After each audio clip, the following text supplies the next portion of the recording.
Organizations are doing more studies, more research studies, more surveys than they have ever done. There's no doubt about it, right? But at the same time, you got a field that traditionally has been really slow to adapt to new technologies. Like someone comes to you of like, hey, I have a business problem that I'm trying to solve, or hey, I have a point that I'm trying to make, help me support it. And then we go out and we actually go out and do research or do whatever we need to do with it to give them the answers that they need.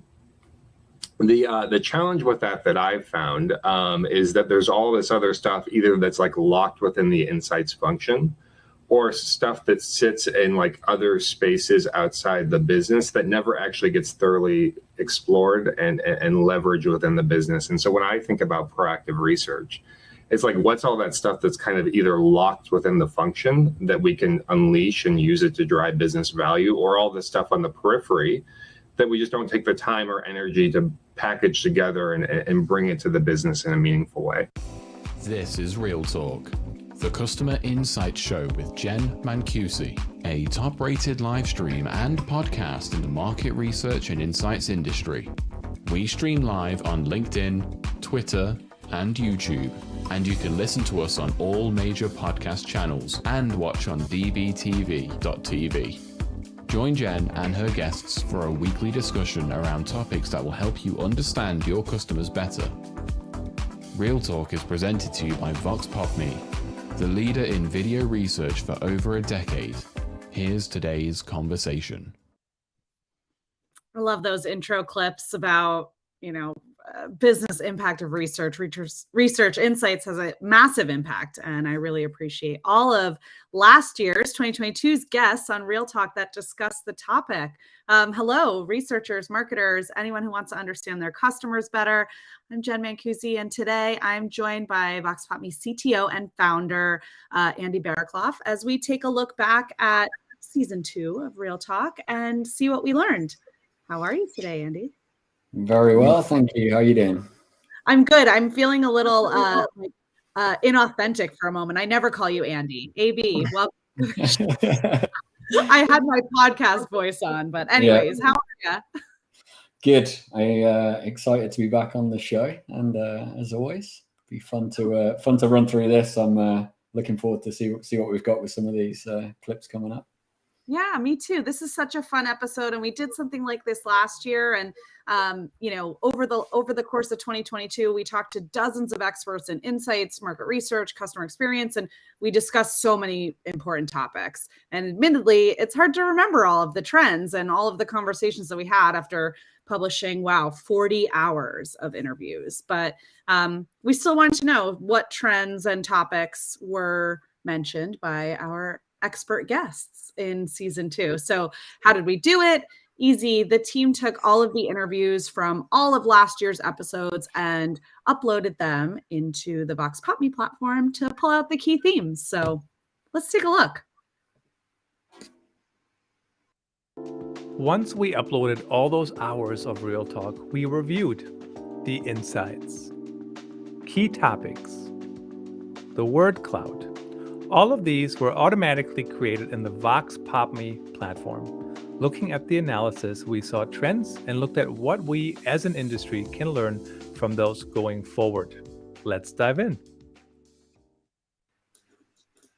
All right, super excited. We're going to jump into some of those topics that came out of the platform today. I think there's like 8 or so. So we're going to watch some clips, some of the highlights from last year's season, and talk through some of what we learned. So let's start with empathy. The importance of empathy continues to be a topic in the industry, and we discussed it a lot on Real Talk last year. Empathy actually translated to the work that their outputs and subsequently had an oversized market return. So yeah, in terms of who does research, I think now you're seeing it being done across the organization. And at the time that it's coming together and it's happening now, I mean, the empathy crisis, you mentioned it as a shortage. I actually talk about it as a crisis. And it's needed now more than ever for us to understand how to be empathetic, not just as professionals in the insights community, but as humans and in our day-to-day interactions. Specialize in empathy and connecting empathetically with our our clients and their consumers, and really inspiring our clients through storytelling, and using all the different tools to tell stories that are going to inspire the marketers or whomever the end client stakeholders are to take action based on what they're hearing from the consumers. I think the first thing for people to understand is that we are all hardwired to have empathy. They found that in 2001, there was a 40% decline in empathy, and it stayed at that declined level compared to the previous decades. It never got better. It is what gets in most people's way, and it constantly is coming up, and it's formed from your own biases, your stereotypes, your past experiences, and you've got to be mindful of it. If you are judging someone, I talk about it as being judgmental, casting aspersion.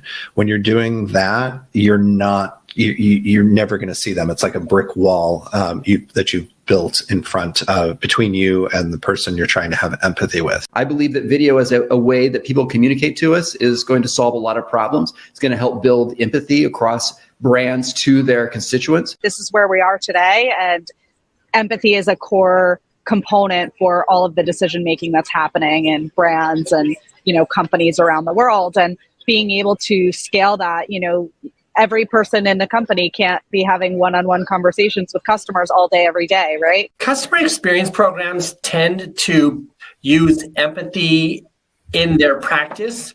And as such, they tend to create alignment across stakeholders. It's much easier to tell somebody internally that you don't believe what they're saying, or you don't believe the data, but having your people within your organization hear consumers, their voices, see their expressions, their emotions. That connectivity, that empathy is huge, and it can't put a price tag on it. Rational benefits are really all about what the consumer gets from this product or experience. But the emotional benefit is really what they're going to feel.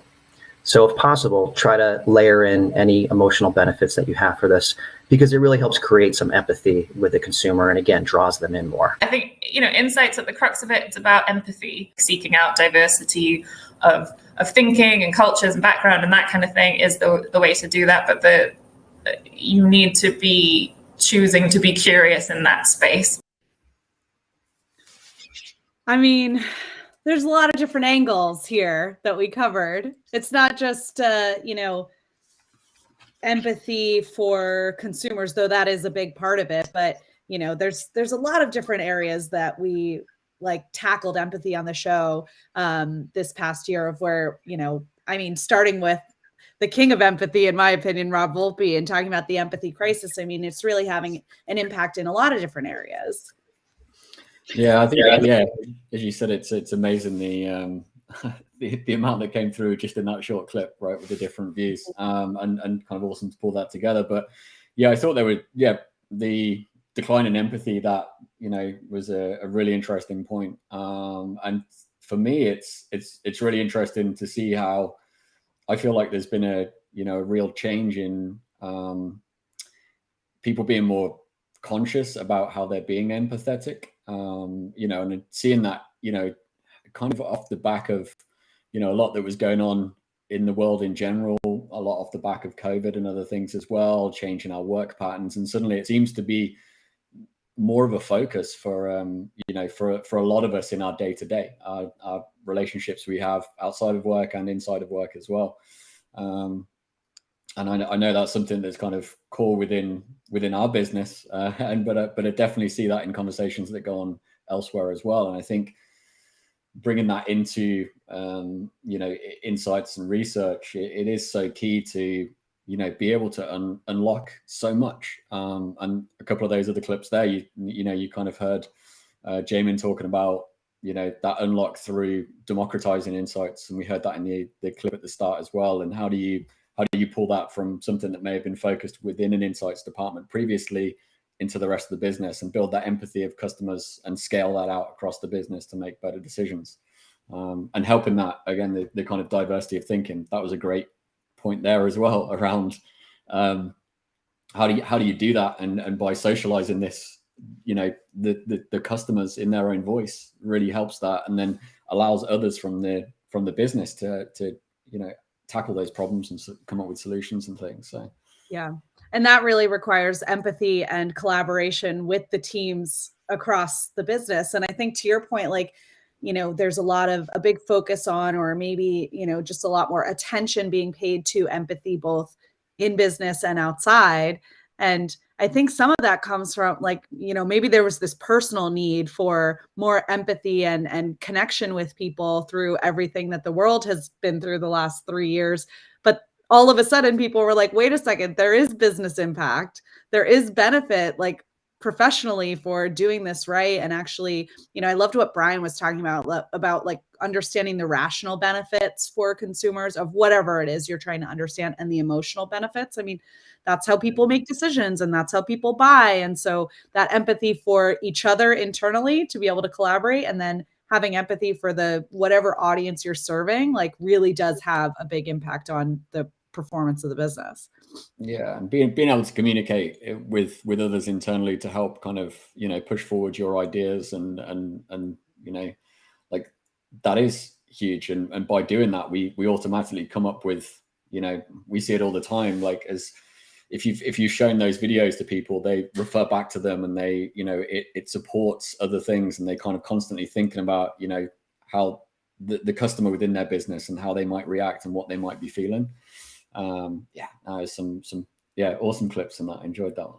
Yeah, that was a good one. All right, let's see what we have coming up next. So certainly everything we do and talk about relates to understanding our customers. That's really the theme of the show. But let's take a look at some of the highlights that got our guests talking.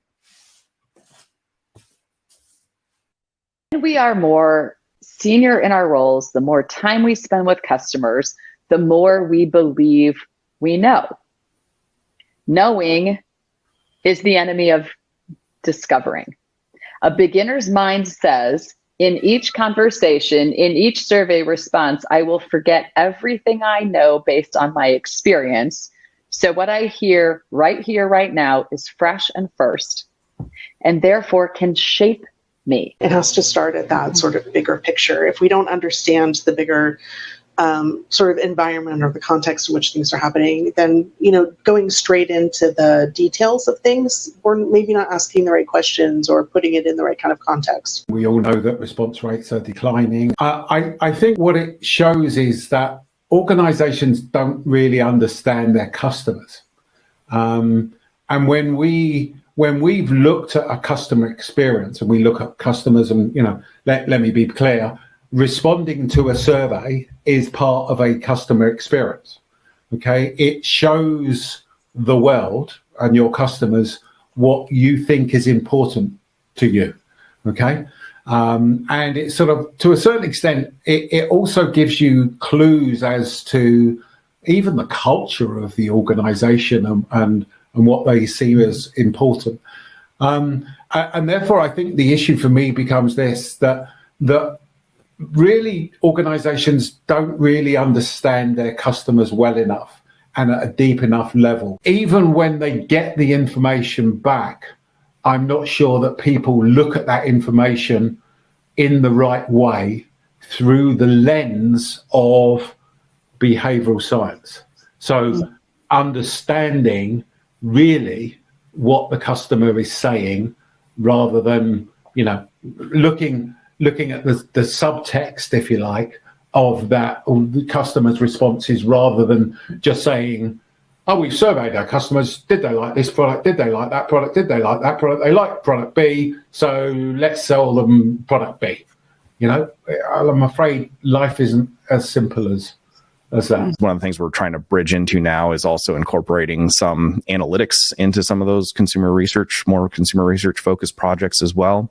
So we try to help our students kind of understand that all of these things are different tools in a tool shed, and we want them to be able to apply the right ones to the right project. The panelists said, oh, that's because the survey was too long, the survey was too repetitive, I got tired of it. So I think that's one side of the story, but I can't help but to ask, but why? Why did it feel repetitive, right? Why did it feel long? And we've done a bit of analysis, I guess, on past data, just to see if we could beyond saying like, oh, the survey was too long, like, can we really understand why they dropped off? So we looked at 2 studies. One was a video game study with people who play a specific video game. And what we found is that the people that dropped off from that study were less likely to play the game. So obviously they were less engaged with the topic. Then the second study we looked at was consumer electronic purchase, people that had just purchased like a PC. And the people that dropped off from this study were people that had purchased for someone else and had joint decision making, but we were not the sole decision maker. So what this tells me is that the people who dropped off were also less engaged with the topic. So, I mean, sample size of 2, but that's what we have. But I think like, why is it repetitive and why is it long? It's because people are not as engaged with the topic. And I think when, we talk a lot about survey engagement, we don't talk a lot about targeting. I think like targeting is super important. It all starts with understanding like who is our ideal user, who gets the most value from our specific product. Get crystal clear on that specific person. Who is it? What do they look like? What are some of the typical characteristics of that person and the companies potentially they work for? So get like crystal clear on that part. And then the second part is like really just work on your brand's promise. If you don't have a good understanding of like, okay, what are the steps someone will need to take within your product to see value, as well as like where's the drop off between them and actually upgrading, and having that on like some sort of dashboard where you can see like, okay, this is the general like flow of the business. That's like step 1 in all this, because it's going to direct your energy of like, oh, actually, if we focused here, this is where majority of people are getting stuck. You do really need to talk to people at that early stage, especially to understand like what are those key problems, pain points that we can really help people. Like, are we truly solving a problem or not? The reason we all are centralized is that we can talk with each other, so we're not duplicating efforts. We're understanding other businesses. We're understanding how the data works, because in the end, we're all kind of working from the same data lake, it's all there. So we're just looking at it and accessing it a different way. There's a lot here again. I think I think what comes through for me a lot where with the just thinking about the best way to understand customers is actually there's a lot of conversation that came up around making sure we're providing a good experience for the people that we're trying to understand, that we're not going to get what we need. We're not going to properly understand the people we care about if we're asking the wrong questions in the wrong way at the wrong time, in the wrong environment, or maybe not incentivizing. Like, this has actually been a topic I've been hearing quite a bit throughout the industry, is like, how are we treating our people? And that seems to be like, that was the theme that sort of was highlighted for me in those clips. Yeah, I think that was really interesting for me as well. I think the idea of the way you communicate with the customer reflecting on your business as well was a really interesting point, because it shows what you care about. And often we focus on the things we care about in our business more than we should, and kind of asking questions about, what people think about certain aspects that are important for us to measure, but don't actually really hold that same value for the customer. And I think that draws into how it's easy for us to kind of build on things and make the wrong assumptions, and then start building our surveys or our questions that we ask around those wrong assumptions because we haven't understood. And I think, we, heard that in different ways. And I think that's the way, like what came across for me in those clips is like, there's lots of different ways to try and get that customer understanding and kind of going through that in different, like understanding the customer to then drive what your, customer experience questions might be in the survey, but then understand how they're being interacted with and who and where and how you might change that. Not always using the same, I guess, methodology to get that understanding, but doing it from a few different perspectives. Totally. And we heard Wes Bush talk about kind of getting really crystal clear on that customer understanding, and then being able to go from there to, think about that brand promise. That's hard to do if you're just taking one angle, I think. And that's why it's, when we look at insights and research, like how we go about utilizing those methodologies, we have to do that in multiple different ways, in the same way as getting the actual end bit of understanding of the problem we're trying to solve, or what the solution might be, like going through that in the same way with our customers, not just kind of jumping straight in. Totally. And what you just said about, sort of like what we care about versus what the customers care about, like that was almost, I think that tied it together for me for what Rebecca Brooks was talking about, of like asking too detailed of questions in your surveys when you don't actually have the understanding of the customer yet.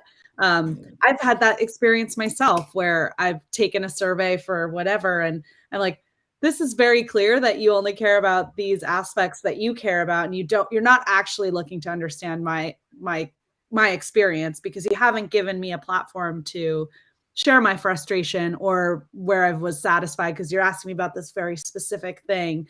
It does it gives that's my experience with that brand now, is that all they care about is this feature or this whatever, and not really me as a customer or my whole experience. Because they're asking the wrong questions. They're not ready yet to ask me that question because they don't understand me more broadly. Yeah. And a lot of time it ties back to, some KPI or some metric that is a business measure of how well we're succeeding, or ties back to people's compensation or whatever it might be. And that's the wrong way to do it when we're trying to, really kind of gain the insights we need. And as you said, like really getting to that understanding, like how do we combine these things, in multiple different ways is really key for that. Because if you'd had other opportunities or, other ways of communicating with that brand, if there's only kind of one avenue to ever do that, or one way of that coming up, then, that will be, I think a lot of times we see it as well with that repetitiveness from like how a brand interacts with you, in the same way of like, I constantly get this same email every time I purchase a product that's just exactly the same stuff every time. And I'm like, I use this service week in, week out. And it's like, there's other ways of, I should be able to interact with them. Yeah. It's like choosing when you need that sort of like that trend data or that ongoing data versus like that conversation or something a little bit more broad. And I think that the point you just made about like, it being tied to compensation or, KPIs in companies, like that is an area that I think is a huge challenge across the board for insights, and more specifically for CX teams. Like, how do you get your employees to care about those metrics without like skewing them, right? All the experiences we've all had of like people asking you to give them 5 stars for this review. And, if I had somebody after a furniture delivery tell me, if you give me a 4 stars, I won't work tomorrow. They'll take me off the schedule. Right. Yeah. Like that seems the wrong way to get the data you need. But, I recognize the challenge that's there of like, you want your employees and your frontline people to care about the customer and about the experience, but how do you do that in a way that is authentic, that creates, an authentic experience? That's a big challenge. Yeah. And I think as well, it's like, there's so much, like a lot of bigger businesses have so much of this data, like the ability to, sample other types of research to those, like it's not going to impact the trends and the numbers that much, but having other ways of getting some other deeper insights, maybe in one particular area, or, dig into a specific topic with a cohort and then get that alongside those other trends, that helps you to get to that deeper level. Because a lot of times you're not getting there. And if you've got vast numbers of data coming through, like you're not going to impact it drastically if you're taking 5% over here to then be able to sample in a different way and understand how you might find other ways of interacting with those customers, that gives you more insights anyway, and starts to leverage that. So yeah, totally. And with all the data the companies have, like you should be able to predict some of how people would respond to those same answers over and over based on what provides a good experience. I mean, we've been talking about that for a couple of years, probably. Yeah. You don't have to ask me if I had a good experience if the delivery was 3 days late, right? you probably already know it wasn't the best experience. So, not bogging your consumers down or your customers down with stuff you already know the answer to, and actually leveraging that opportunity to say, hey, what are some ways we could have improved that experience? We know this wasn't the best experience we've ever delivered. So let's take the opportunity to ask something that's going to actually impact change instead of just answering a question we already know the answer to. Yeah, and I think we've talked about this, a lot as well around like how do you allow the customer to give the feedback in the way that they want to, and so just asking more open, like we're afraid at times because within these big programs we need these trend data and we need just to ask the open end, whether that be ideally through video, but just open end method, but like asking how your experience, what you're going to talk about, what matter to you in that particular time. And so getting the same survey multiple times, or when that outreach is like, there's ways to do that to so people feel like they're being listened to, feel like they're being heard. And we're at a stage now where we have technology to allow us to understand this data that's unstructured at scale that we haven't been able to before. So let's leverage that. Yeah, absolutely. All right, let's see what we got next. What's next on our topics? So to understand customers, we've got to validate ideas, a lot of like innovation conversations and new innovations, new products coming out. So let's see what our guests had to say about some good ways to validate those new ideas. People using their phones as flashlights or having headlamps. And so, we put a light in the grill and that just enables people to cook. So, and in the Timberline development and a lot of things I do, I kind of use a qual approach. And it just helps because you can kind of cast a wide net, look for unmet needs, you validate with quant, and then you go back to consumers to make sure you're onto something. Observe, and then you can take that to your product team or to whoever, and they can kind of iterate from there, right? You're giving them something to work with that you've observed or found. And then obviously you'd want to validate whatever ideas they come up with in a quantitative setting to see if there's interest and people would buy whatever you'd want. And then you should show it to them, at the end and qual work and make sure your concept makes sense. So making sure there's people on staff that are dedicated to fraud, dedicated to quality, and making sure that all those mitigation tactics are employed. And really it's a balance between both technological strategies like digital fingerprinting, mobile verification, third-party validation on address, things like that. But there's also methodological strategies that you can employ both pre, during, and post-survey to really, again, scrutinize. So looking for things like speeding and gibberish, looking at open-end responses and evaluating them through, AI or NLP projects that are products that might exist out there to really scrutinize the quality of responses. We should solve customer problems, but it's actually a lot harder in practice. Our brains are wired to think in solutions. Solutions are really tangible. We're not that great at abstract thinking, right? So when we talk about like, oh, well, this customer has this problem that we should solve, that's really hard to think about in the abstract. And so we want to jump to a solution. The challenge is if we have multiple people working on that solution, which we almost always do, they're all interpreting that problem slightly differently, which means we're all going to disagree on what the solution might be. And so there is this work that has to be done to truly understand what is it that this customer needs. It means you might go in sort of oblique questioning angles and triangulate what the jobs are and then try to validate that with the customer. But really try to get at the world as they see it and not in the convenient ways that you see it.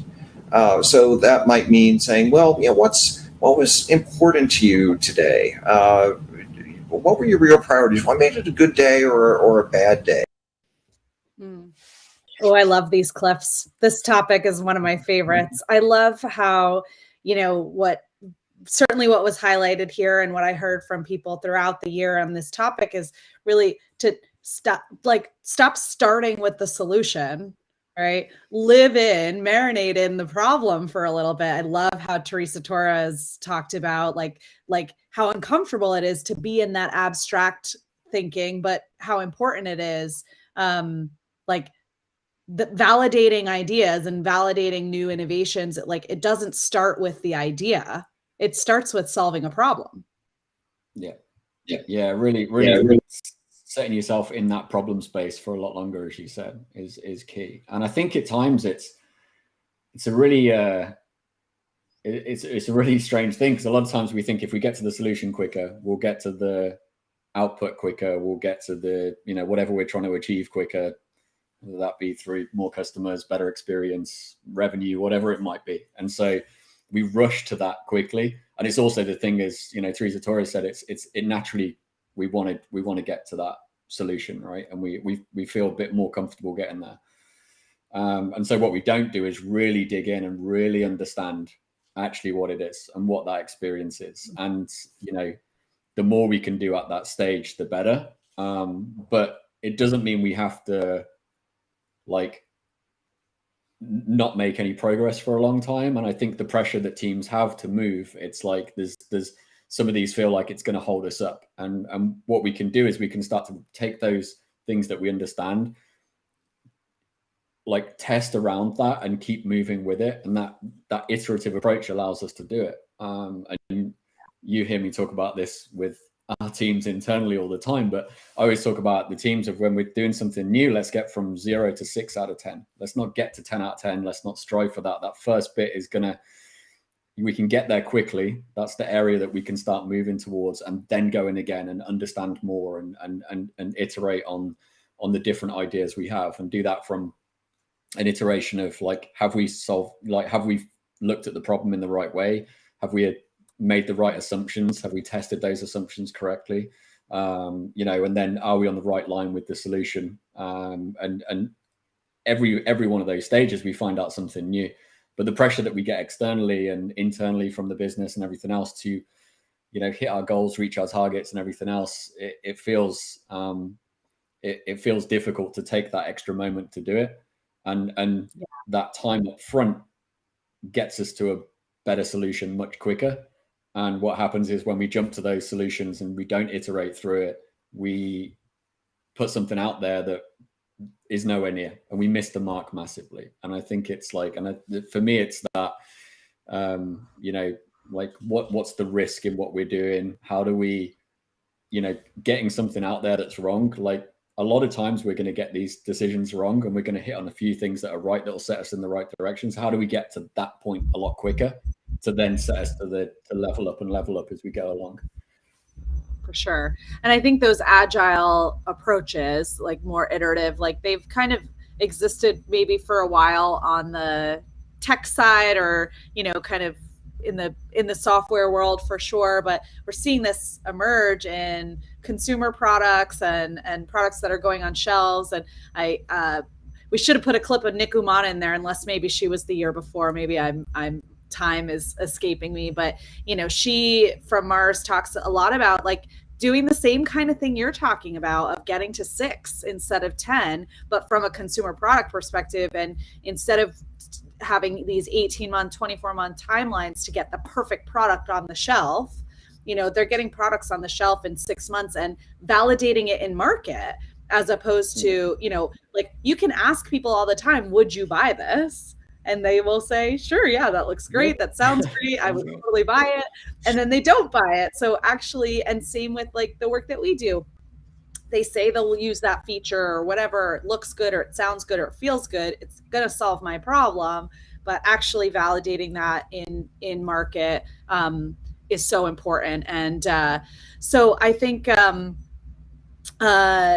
else was I going to say? Oh, I loved the conversation with Jason Alliger about Traeger grills and how they came up with, you know, their latest version of this grill that got released, like had some features that were just wildly different from what you see in the market for grills, and the way that they got there of just this open observation to identify the problems. They didn't ask people what problem they were trying to solve. They didn't ask them what features they wanted. They just observed, like, let us identify where we see a problem. Like, I think consumers weren't even identifying these areas as problems. And once you solve them, you're like, oh my gosh, I didn't even know I had that problem. So I feel like that ties very closely to what we talked about in that last segment about, just like, don't ask that very specific, detailed question to get to what you think you're trying to get to, but actually that more broad observation can uncover that white space that maybe nobody knew existed,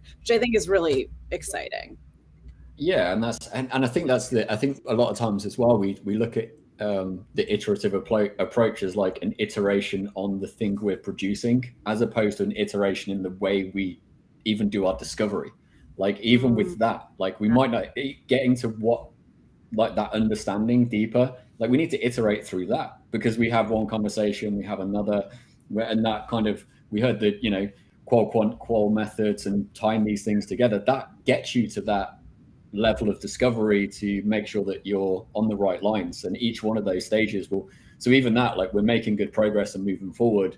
And, a lot of times we think about iterating on, I've produced X, I'm going to learn something else and then produce Y, and not the iteration in the middle stages that actually, informs all of those decisions for what we're producing on the back of it as well. So I think sometimes it's just, taking that broader look, for sure. For sure. And the last thing I'll say on it, just like the Teresa Torres continuous discovery, I know we've learned so much from those approaches, and I see like the benefit that with other companies kind of doing the same thing. But I was with some people this week, and somebody said to me, sort of in jest, like, how many decisions do you make every day that, aren't based on research? And I'm like, literally, like, none. Because if you're in this state of continuous discovery and constantly, like, you just always have the customer in mind with all the decisions that you're making. And it's like, what should we do with this? Well, we're going to do it this way because of that conversation we had last week. It doesn't mean that we're running a research study or a project or a survey for every decisions that we make, but it's just this broader, again, connecting to the empathy, broader understanding of what people need and what problems they're trying to solve, like, helps us make smarter decisions every day. Yeah. Well, I think those previous topics, empathy into customer understanding, into iteration on those, really tied together, nicely. And completely agree with that. And I think a lot of times people feel like it's difficult to be able to get the feedback, because oftentimes we feel like we have to do research in a specific way. We have to get to a certain, I've got to get, statistical significance, or I need to get to something that's like, I can't just have one-off conversations. Like, and, Teresa Torres talks about that as well, of like, you can just get to those insights and that understanding to help you make decisions to get to that next stage. And so, we can talk to our customers or people also who have those same problems in other ways, and not kind of tie ourselves down and to do things in exactly the same way every time with that research. So. Totally. All right. Well, let's talk about iteration and, agility, validating and understanding consumers' ideas. We need to be able to pivot, right? So that iterative process is so important. I imagine we're gonna have an appearance from our friend Nick. I might have jumped the gun on her, but let's take a look at what our experts had to say. We start with personas to get down to a personalized experience. And we do that, and we think personalization is the end. But as we know, it's inherent in the CX, human-centered design process, to be iterative. This is a rewiring of shoppers' brains that's happening, and we don't quite know what the end result of that is going to be. We're in the middle of that process. So yes, brands have gotten much better at innovating quickly, getting products onto the shelves, iterating and refining and evolving, and doing all of that in real time with customers. And the pressure on them, right, to become profitable right away. Things are changing all the time, and that iteration is really critical. Right. Right. Think about what happened, with the pandemic, right at the beginning. All the stores shut down. Right. Basically, you're shutting down the customer journey now. Like, when that happens, then no research is going to help you right there, because that was your foundation, right? So you always need to be agile. I go back to foresight and agile, and in agility to respond, not to react, but to respond to what the consumer needs are now.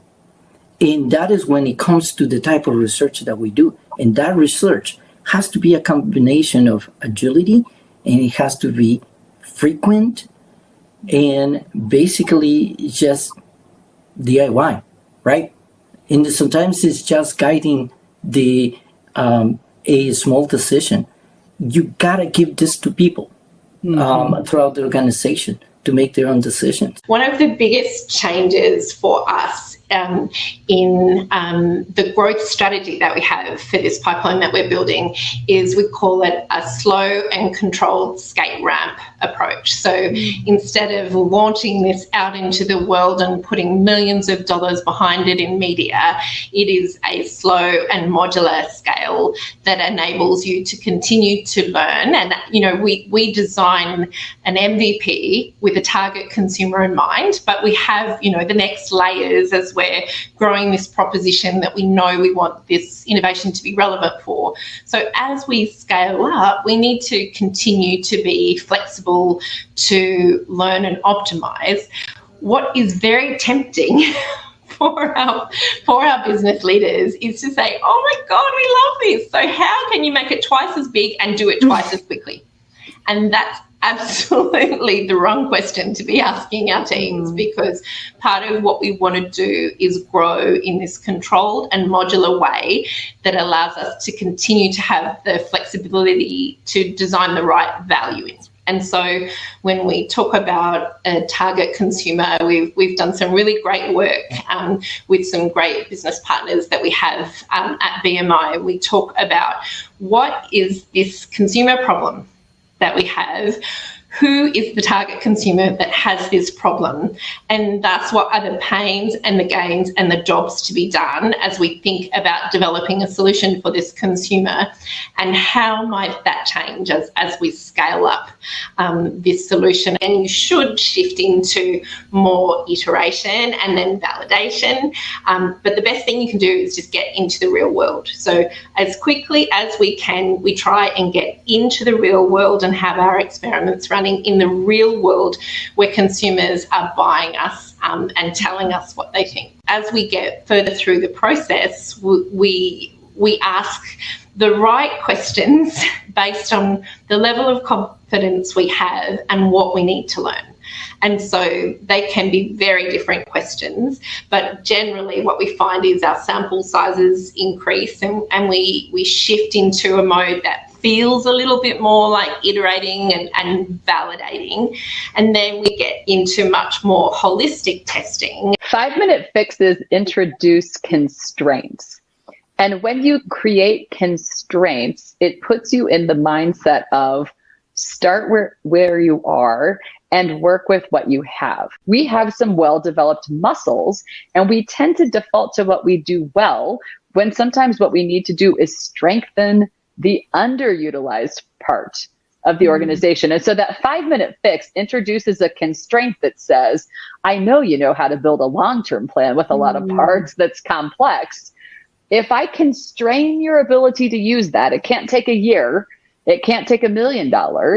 It forces you to build an underutilized muscle through the constraint that says, what could you do with less? How could you start with where you are and work with what you have? The genius question, when posed to your customers, invites a journey of iteration that says, how could we make this easier? How could we make progress 5 minutes at a time? What's the frosting we could take away from the sides of our cake, proverbially speaking, right? When Christina Tosi challenged the notion of the birthday cake and the wedding cake, she challenged something that shows up in business, which is nostalgia. We call it the way we've always done things. How could we make it easier together? Question to our customers. Do you know what you would surface? Lots of small iterative steps we could take together that, when done consistently over time, do make it easier. They also build trust and momentum, which means listening to customers doesn't become a big momentous event that happens once or twice a year that we go away and analyze and produce reports, at which point customers forgot what they said and they've moved on to a different problem and now we have to start again. We might have just talked about this. But we delved into this a little, but I think there's some more great areas there that go even deeper into that topic. So, for sure, I mean, good segue, right? Yeah, and I think it's you hear there that continued small change, but and that build and learn, and I think that really helps us drive that innovation so much quicker. In that final clip, kind of talking about what those constraints sometimes are, help us to think about things in a different way rather than taking lots of time to do things. It's one of the approaches we have from a development point of view, and it's like you can put some time constraints in or you can put some scope constraints in, but like you've got to get to something, and it helps you make those priorities on like, does this really give us what we need in order to like validate the next stage, and so it allows you to kind of prioritize what those things are, and the bit I liked, I think Nick spoke about it, was talking about how you get to a level of confidence. And I think that's one of the things that we don't utilize enough a lot of times, is like communicating the confidence we have in something. And that is across, I think that's across businesses in general. And when we're communicating with other teams, when we communicate like the direction we're going, the solution we have, where we're going to, sometimes we do that because we've got to a certain point and a certain level of confidence, but we don't communicate what that level of confidence is. And I think that's one of the things that we underutilize as teams. And if we say, this is something we still need to learn from, the approach that everyone has and what they bring to the table and how they come up with solutions or ideas will differ. Whereas if you tell a team, hey, we're doing X, and they're like, all right, well, the powers that be have told me that they're doing that and they know best, so we're just going to go down that route. They don't necessarily come in and provide everything we get from, great, diverse, forward-thinking teams. And so that bit really struck me, because I feel like that's an area that I think, we don't communicate alongside the findings that we have at the stages we're at enough. Mm-hmm. Yeah, for sure. And I think too, like, it's like you measure it differently, that you measure the success differently, right? Like you were saying, you look at it differently from the approach, but also like the success of it. If you say, I'm 50-50 on this one, this is an experiment, I'm not sure what's going to happen, then you're going to look at different metrics and different, ways of determining whether it's working and whether you keep it going or evolve it. Then if you said, this is live, it's, the new thing, it's out and it's here and it's done, it's 100%, like that's going to have a different level of scrutiny on the success metrics. And so I think that communication piece is really important. Another thing Nick said that I really liked is this slow and controlled scale, that when you do have something that you're only for 50% confident in, like nobody's saying take something that's not ready and put it out to the world and cross your fingers, right? We're saying that things need to be validated in a certain context and improved along the way. So I think that slow and control, like it feels like, hey, we're going a lot faster, but it's almost like slow down to speed up kind of thing, like that sort of approach I think is really important. And I think it's that slow and controlled scale scale's the important bit, because you don't need to, as you said, you don't need to go out to a full market. I think, Nick talks about getting into the real world and making sure, I think that's one of the things that, we often don't do enough of, but the way we roll that out, and you don't have to give everyone everything at the same time. And that's traditionally what we've done. We've worked to an endpoint and then we've gone, hey, here you go, this is the new thing. And so, I think that's that slow and controlled scale is really important to help us be able to pull things back or go a different direction without having major, and keep that speed of iteration going as well. Totally. I love this episode because it's getting me like remembering some of the conversations that I had forgotten about. And I loved Karen Manja's 5-minute fix. I'm going to use that today. I have a spot for it in my mind, so I'm taking that with me. And, you know, Jorge touched on this too in the conversation about agility and being more iterative and being able to make those changes quickly, that sometimes that means that research is DIY. And I think that word DIY is still a little bit of a bad word sometimes, but it doesn't have to be. And that was a topic that came up quite a bit. So let's take a look. You say DIY and people sometimes get nervous. I think back in the day, at least from my experience, DIY was definitely that scary phrase. You just automatically assumed this is going to take a ton of my time. And it's so different now. I think back to when I first started my career in research, and the 6 to 8 week project was pretty standard, but that's not the norm anymore. So I think, you know, having products out there that are DIY that you can do yourself, not have to wait for someone else to produce that, it goes a long way. And then obviously limited budget, you know, teams that are having to cut costs. I think those are the ones that are going to benefit really from DIY, because, you know, once you realize there are platforms out there that can do this work for you for much lower costs, it's going to take your dollars much further. So I am fine giving this information and the power to do research to people across the organization. Now, because we have tools, we have a lot of DIY tools. For instance, you know, when it comes to doing some qualitative video calls to understand why an idea is maybe a good idea or how it needs to be optimized, why do we need to be there? When we're doing idea screener, when we're actually doing name testing, why do we need to be there? So we need to actually use that time to focus on connecting people, right? To do other research that is more foundational. So those are the tools that we need to use to share.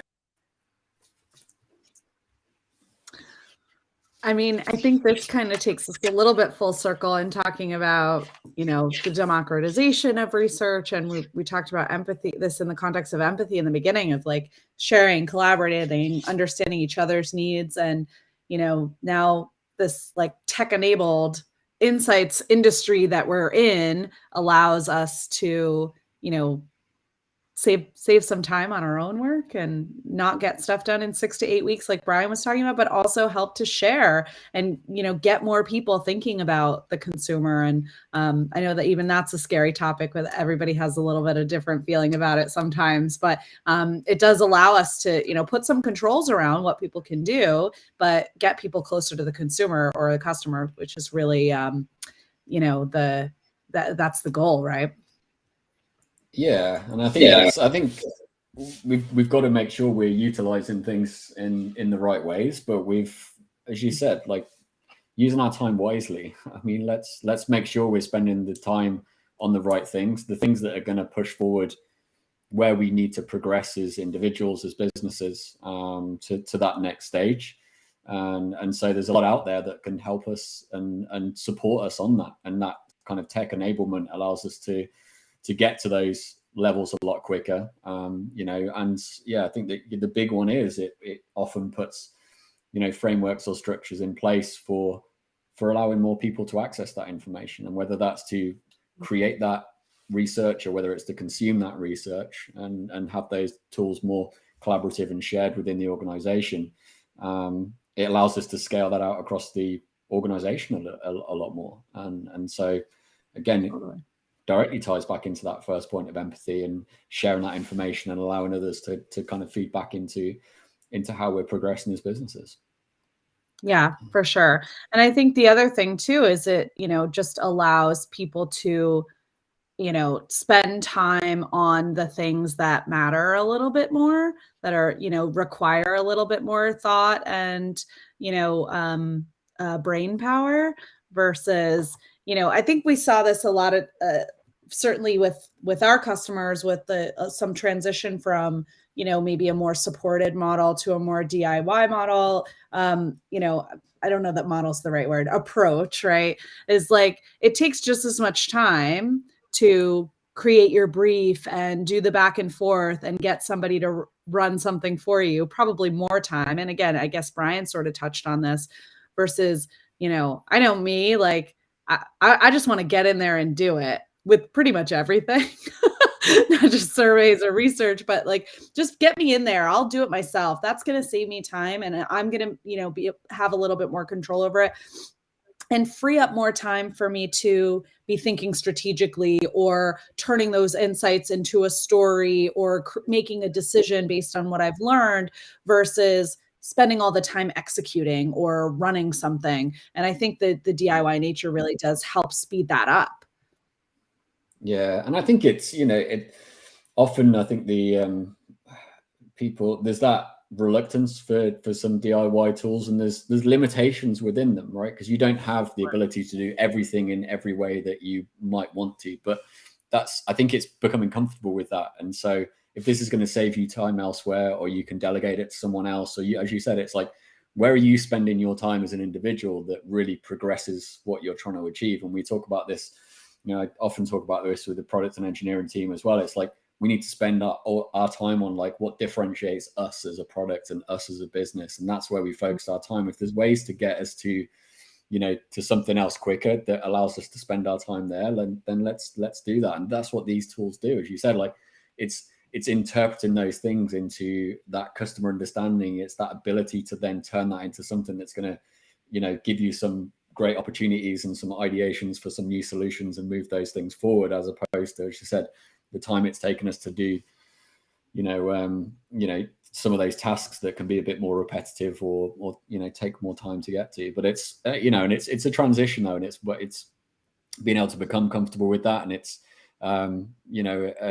certain aspects of this haven't been available in the past for us to be able to do, and all of a sudden now are. And so it's sometimes hard to make that leap.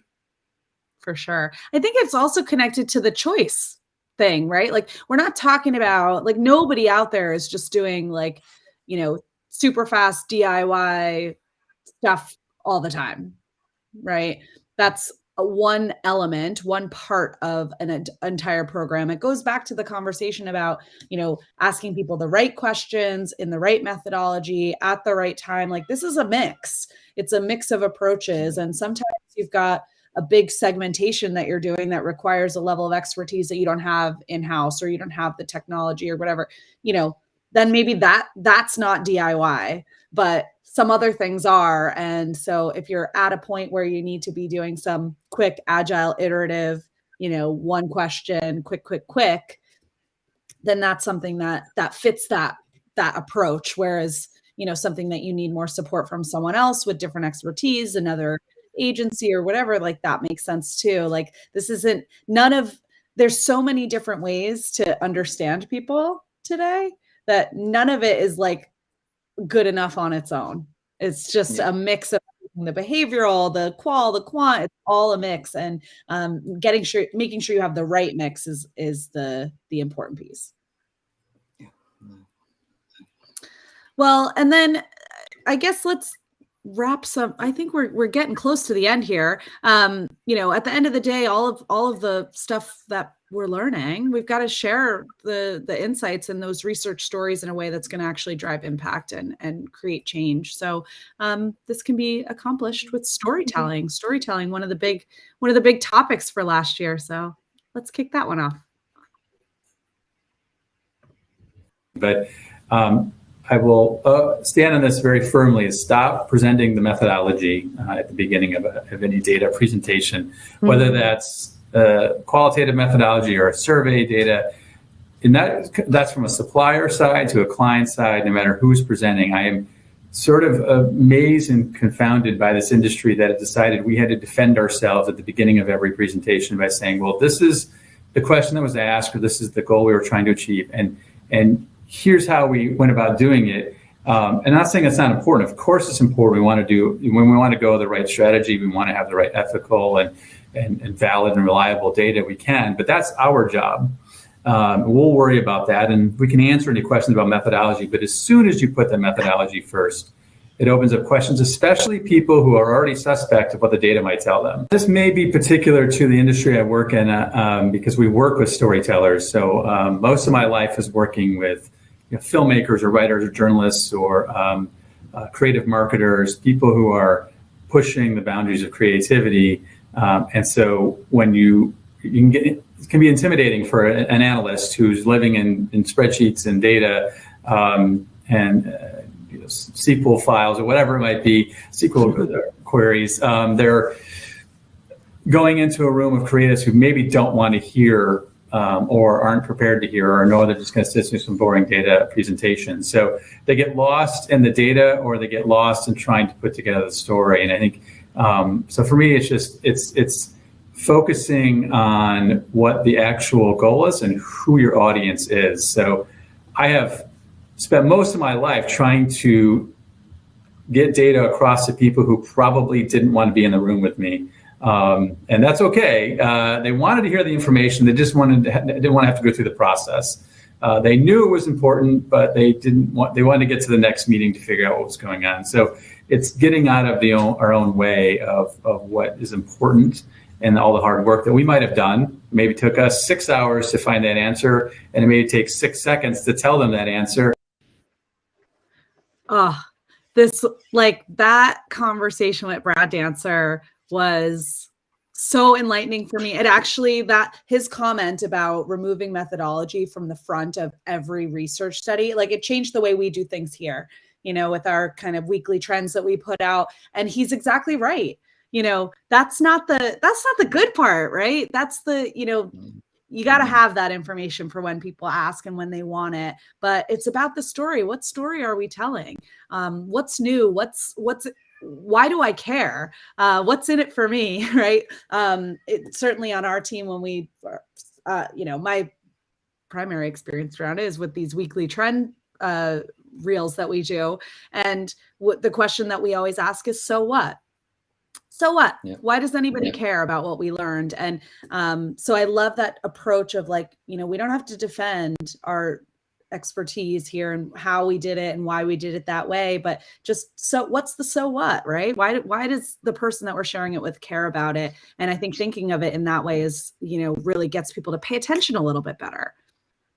Yeah, and I think that it comes down to it's a couple of things there. You talked about defending the choices that you've made to get something, or validating the work that you've put forward, because often those things can be challenged, but as you said, have the information there to back up that when you are challenged on it, but don't focus on that. And I think at times as well, what we fall into when we kind of present in that way is we start to talk around maybe the things that are important to us as a presenter, like all the work that we've done, all the ways that we went through it, everything. We're kind of proud of this work that we've done, and we want to get that across. And we're doing that from our perspective, not the perspective of the audience. Who are you presenting to, and what do they care about?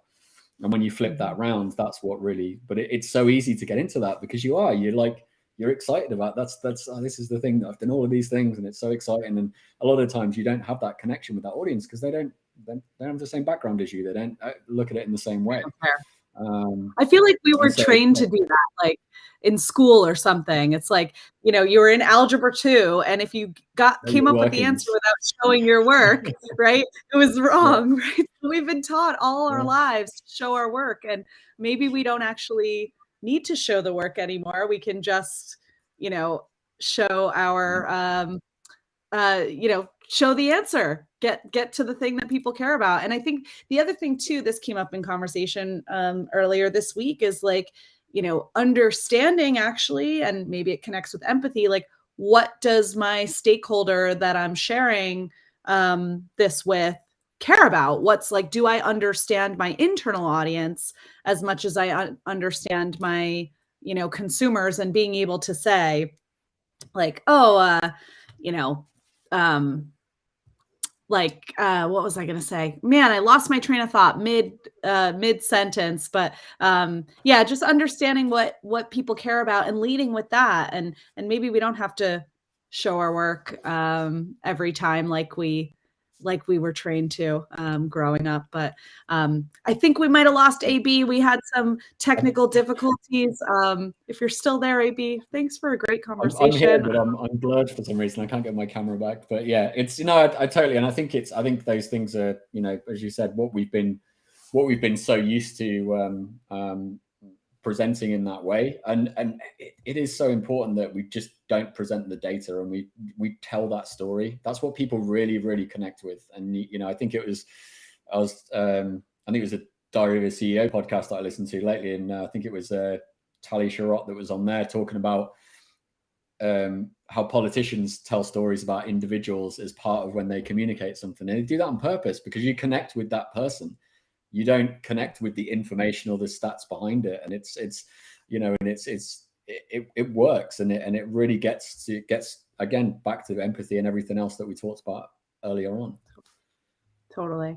And it's so much more memorable, to your point. People don't remember the data, they don't remember the numbers or the stats, but they will, remember the person or, the story of that kid or that guy or that woman, whatever. And that's that. If that's ingrained in the back of people's minds, then it helps everybody make better decisions along the way. So, all right. I think we got you back. We got you back. We lasted almost the whole time. Well, thank you so much for having this chat. I think it's really fun to go back and see what topics were, the most relevant last year. I think a lot of this stuff we're going to be talking about for a while. I think so. I mean, it's great to kind of see that roundup of everything and so much insight and information gleaned, and there's so much we can all learn from these individuals. So yeah, excited that we get opportunity to speak with everyone that's on the show and get to learn from them ourselves and hopefully share that with everyone else as well.